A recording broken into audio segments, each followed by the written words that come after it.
Est-ce que c'est vous qui venez de toucher la boîte? Oui, oui, oui, c'est eux. Oui, je ressens une force là. Là, juste devant toi. Bouge pas, bouge pas. Salut à tous, c'est le gars du maquis et aujourd'hui je vous retrouve pour la vidéo spéciale Halloween de ma chaîne YouTube. Et pour l'événement, je ne suis pas tout seul, je suis accompagné du youtubeur Enzo l'Aventurier. N'hésitez pas à aller checker sa chaîne YouTube. Salut à tous. Donc, moi, c'est Enzo l'Aventurier. Donc là, comme mon ami le gars du maquis l'a dit, donc on va faire une vidéo Halloween. Et vraiment, ça va être bien badant. Voilà, donc on a déjà tourné la vidéo. Cette vidéo va se dérouler en deux parties. La première, en fait, nous allons vous raconter une histoire assez terrifiante, assez, comment dire, assez spéciale, assez glauque, quoi, hein, vous l'avez compris. Et cette histoire s'est passée il y a de ça plus de 100 ans. Ensuite, pour la seconde partie, nous allons visiter les restes d'une maison en ruine, donc plus particulièrement la cave, dans laquelle nous allons essayer de communiquer avec l'au-delà, avec des esprits, via quelques petits appareils de mesure que vous verrez un petit peu plus tard dans la vidéo. Sur ce, je vous laisse avec ça et on vous dit à tout de suite. Bon les amis, actuellement nous sommes dans un endroit assez particulier vu que nous sommes dans un cimetière. Donc les cimetières, Halloween, hein, vous voyez, on est un petit peu dans ce délire là. Ouais. Donc un cimetière c'est quand même un lieu sacré, un lieu de culte, un lieu de repos pour les âmes de nos morts. Et donc là avec mon ami Enzo, nous sommes dans le cimetière de la commune, de notre commune, là où on habite. Et en fait dans ce cimetière, il y a un homme qui est enterré, un homme qui a une histoire assez particulière, vu qu'il a été retrouvé décapité à la faucille il y a de ça à peu près une centaine d'années. Voilà, donc il a été retrouvé décapité à la faucille sur un chemin. Et en fait, il partait au jardin le matin et il s'est fait décapiter en allant au jardin, quoi, sur le chemin. Et c'est une femme qui habitait pas très loin, qui elle aussi partait au jardin, qui l'a trouvé allongé en plein milieu du chemin, décapité. Voilà, donc décapité à la faucille. Alors, ça ne vient pas tout naturellement, mais enfin voilà, vous comprenez quoi, c'est pas anodin de se faire décapiter. En fait, ce gars-là se vantait d'avoir toutes les femmes du village à lui. Enfin, du moins d'avoir couché avec toutes les femmes du village. Et un jour, le gars va voir une femme qui était enceinte et lui dit ton bébé, il y a une partie qui est à moi. Et quand le mari de cette femme a reçu le message, enfin a su qu'il avait dit ça, il était extrêmement en colère. Et donc, fait la même chose. hein, J'aurais fait la même chose. ouais, mais à la Enfin, limite, pas décapité, ouais, mais... voilà, mais ouais, t'es bien énervé, quoi. Au Oui. moins, tu lui casses la gueule, mais enfin voilà. Et donc, quand il a su qu'il avait dit ça, il a décapité. Enfin, il a voulu le décapiter et un jour, en allant au jardin, il s'est mis dans un coin.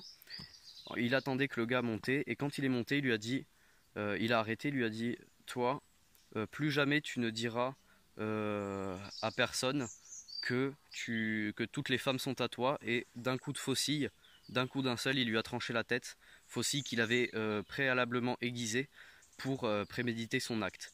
Voilà. Et donc ce gars repose actuellement pas très loin d'ici.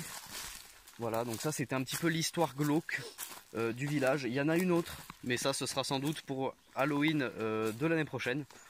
Mais voilà, c'était une petite histoire que j'avais envie de vous conter, qui est un petit peu, comment dire, le patrimoine de notre village hein, en soi. Hein. Bah ouais, c'est un peu l'histoire. C'est un peu l'histoire de chez nous. Et donc Bah là, ouais. ben, on se dirige vers son tombeau. Alors je sais plus lequel c'est. C'est possible. Et je me rappelle, enfin, de ce que m'a dit ma grand-mère. Normalement, sur la plaque, il y a marqué assassiné avec préméditation. Vous savez quoi? Ce qu'on va faire, c'est qu'on va essayer de chercher la plaque et dès qu'on l'a trouvée, on vous reprend. Donc à tout de suite. Les gars, regardez, on l'a trouvée. Regardez ce qu'il y a marqué. Assassiné avec préméditation. C'est énorme. Le Imaginez-vous. 21 avril 1902. Mais vous vous imaginez quand même un petit peu le truc de dingue. Il y a un peu plus de 100 ans quand même. Hein. Plus de 100 ans, ouais. Ça date, hein. Voilà. Et c'est en fait quand on est face à ces plaques-là qu'on se rend compte de ce qui est arrivé, quoi. Bon, ça y est les amis, on vient de partir du cimetière, donc là on se dirige vers la maison abandonnée que l'on va explorer et dans laquelle on va essayer de communiquer avec les esprits. On espère avoir quelques résultats. Voilà, donc on vous retrouve quand on y est pour le briefing des objets que l'on va avoir besoin pour cette exploration. Donc à tout de suite. Bon les gars, on vient tout juste d'arriver devant l'entrée de la ruine que nous allons explorer. Donc pour ça on a pris un petit peu de matériel hein, bien sûr. Donc Enzo, tu as pris toi, Ma lampe, voilà, sa lampe voilà. torche qu'on peut bouger facilement, donc ça c'est Ouais. bien. Et j'ai a aussi la pris deuxième. voilà, une deuxième lampe qui est beaucoup moins C'est vrai que tu puissante. peux. Ouais, je peux la bouger. Qui est une lampe fixe, donc statique. Ce qui est bien, c'est qu'on pourra la poser au cas où pour éclairer une Bah, zone. moi la mienne aussi. Oui, mais tu vois, elle a un pied, donc. Ouais. Et bien sûr, pour la chasse aux fantômes, Bah, un le K2. fameux K2, voilà. Alors le K2 pour tous ceux qui regardent les youtubeurs un petit peu en mode le Grand JD, Mamine Twink, Neoxy aussi. Ouais. Mais voilà, donc le K2 pour tous ceux qui connaissent pas, et même ceux qui connaissent, hein, donc vous pouvez retrouver des appareils comme ça dans pas mal de Et vidéos. puis c'est pas cher. Hein. Ouais, c'est pas cher. Vous pouvez le retrouver facilement sur Amazon. C'est pas cher, c'est entre 25 et 40 euros. Ça dépend les modèles. Donc ça, c'est un K2 tout à fait normal. Donc vous l'allumez ici, vous voyez, hop. Et le but, c'est, en gros, vous voyez, il y a la lumière verte qui est activée ici. Et en gros, si ça bouge, bah, voilà, si ça fluctue, plus ça va vers le rouge, plus l'intensité de ce qu'il capte est fort. Et qu'est-ce qu'il capte, me direz-vous? En fait, il capte... ouais, enfin les esprits, mais plus particulièrement tout ce qui est... Putain de merde. Il y en a un. Putain de merde. Donc là, je sais pas si vous avez vu, il a fluctué. Donc le K2, comme je disais, avant qu'il y ait un petit peu ce petit événement qui m'a un peu secoué, quoi, qui m'a mis dans l'ambiance. Donc le K2, en fait, il capte tout ce qui est ondes électromagnétiques, électrostatiques, ondes radio aussi, ondes téléphoniques, ce qui fait que si vous l'approchez d'un téléphone, il va s'activer. D'une prise électrique, il va s'activer. Il capte aussi les ondes électriques. Et en fait, ce qu'il faut savoir, c'est que les esprits, quand ils se déplacent, en fait, ils émettent des genres d'ondes électromagnétiques que le K2 arrive à ressentir. Et donc là, c'est pour ça qu'il a fluctué. Voilà, par exemple, si je l'approche du téléphone, et non, pourtant, je suis même pas en mode avion, frère. Bizarre. Petite précision, juste avant que le K2 ait une fluctuation, j'ai entendu des trucs tomber. Pareil. Dans la ruine. On est d'accord? On y va. Moi, je vous dis, on y va. Alors, passe-moi parce que. Ouais, alors. Allez, on se retrouve quand on est dedans. Voilà, on se retrouve quand on est dedans, donc à tout de suite. Ah oui, en effet, ta lampe, elle est puissante. Ça tourne là. Ouais, ça tourne, t'inquiète. Vous voyez? Alors, je vais pas mettre trop puissant par rapport aux esprits. Vas-y. Je l'améliore. Alors, il y a toujours l'art et la manière de rentrer dans un lieu comme celui-ci. Bonjour. Bonjour. Excusez-nous de vous déranger. Je voudrais vous remercier de m'accueillir, de nous accueillir chez vous. Ça nous fait extrêmement plaisir. Nous ne vous voulons aucun mal. Mon ami ici présent s'appelle Enzo. Moi, vous pouvez m'appeler le gars du maquis. Et nous venons ici en ce lieu pour vous parler, pour savoir si vous êtes, si vous pouvez nous approcher, nous communiquer quelque chose. Vous avez une petite boîte située devant nous avec une petite lumière verte. Je vous la montre. Voilà, mon ami vient de vous l'éclairer. Il y a une petite boîte avec une petite lumière verte. Si vous pouvez vous en approcher, voilà, on s'en éloigne. Si vous pouvez l'approcher, la toucher, ne vous inquiétez pas, ça ne vous fera aucun mal. Et si vous êtes là, si vous avez envie de manifester votre présence, n'hésitez pas à toucher la boîte que mon ami tient en main. Je vais aller déposer. Est-ce que c'est vous qui venez de toucher la boîte? Je vais vous poser la boîte. Si c'est bien vous qui avez touché la boîte, veuillez le refaire s'il vous plaît. Je pose la boîte juste ici, si vous pouviez le refaire.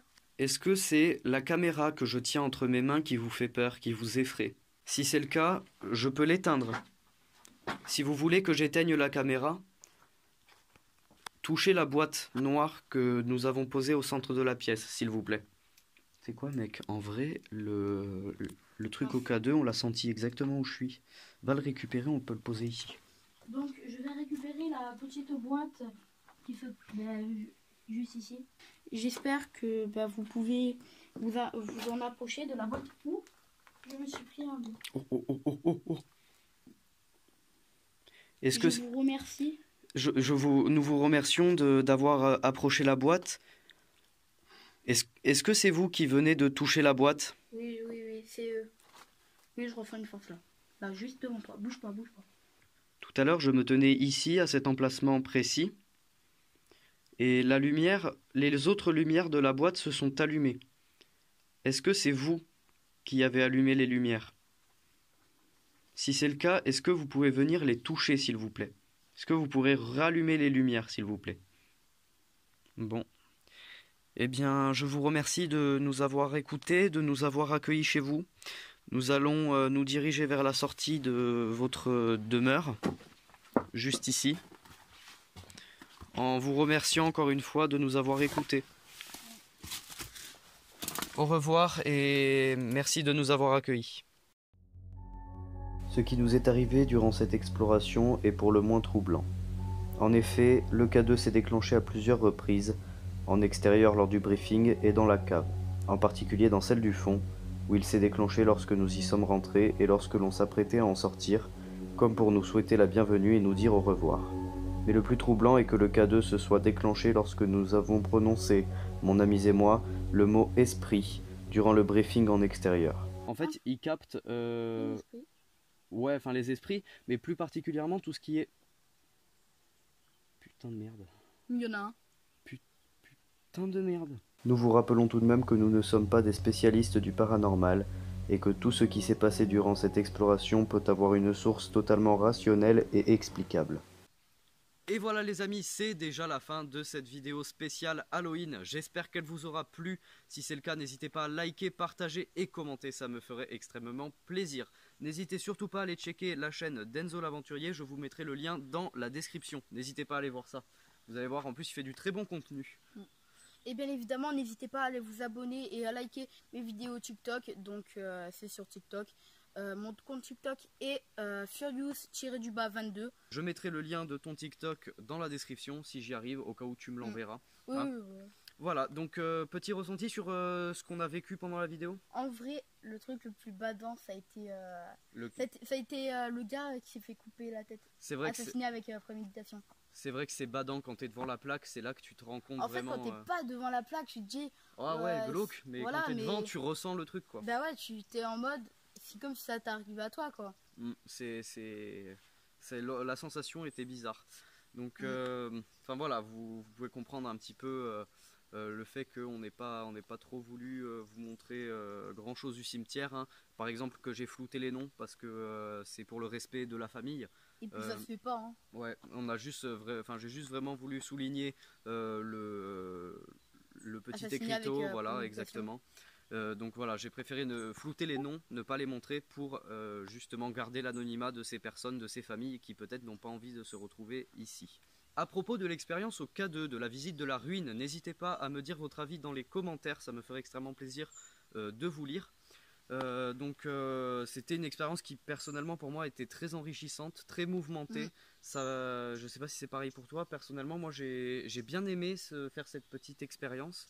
On a eu quand même quelques petits résultats. Après, est-ce que c'est vraiment, comme je vous l'ai dit, les ondes électromagnétiques provoquées par les esprits, ou alors est-ce que c'est nos téléphones qui recevaient des ondes ou qui en émettaient? Ça, je ne sais pas du tout parce que... Je pense pas parce qu'ils étaient quand même derrière. Oui, c'est vrai qu'on avait... Ben moi, j'avais ton téléphone dans mon sac, j'avais mon téléphone devant, sauf que si mon téléphone aurait brouillé les ondes, à mon avis, il les aurait brouillées beaucoup plus de fois que ça. Surtout que, vous avez vu, ça a fluctué vachement, puis d'un coup, ça s'arrêtait. Ouais, donc, alors qu'on a essayé après, les ondes téléphoniques, elles fluctuent, mais quasiment tout le temps. Elles restent toujours, il y a au moins 2-3 lumières, alors que là, il y avait vraiment toutes les lumières allumées, et d'un coup, plus qu'une seule, celle qui atteste que l'appareil est allumé. Donc je ne sais pas du tout quoi en penser, n'hésitez pas à me donner votre avis dans les commentaires. Sachez une chose, c'est que sur ces choses-là, on ne peut pas faker, je ne suis pas du tout un enquêteur en paranormal, ça faudrait peut-être que je vois avec d'autres personnes, avec des gens vraiment calés sur le sujet. Mais voilà, je ne sais pas du tout quoi en penser, je sais pas toi si tu as un avis. En vrai, je sais pas, non, pas trop. Ouais, ben voilà, on reste un petit peu perplexe, hein, comme je vous l'ai dit, je ne sais pas du tout. C'est vraiment un truc sur lequel on ne peut pas faker, puisqu'on ne peut pas faker des ondes. Donc vraiment, si encore c'était des bruits, des choses comme ça pourrait être fake. Mais là, c'est vraiment des résultats au K2, et les résultats au K2, ça ne peut pas être faké. Sur ce les amis, je vous dis à la prochaine pour une nouvelle vidéo, que ce soit en solo avec Enzo l'Aventurier, ou quelqu'un d'autre comme mon cousin par exemple. Voilà, donc je vous dis à la prochaine pour une nouvelle vidéo. Allez, ciao.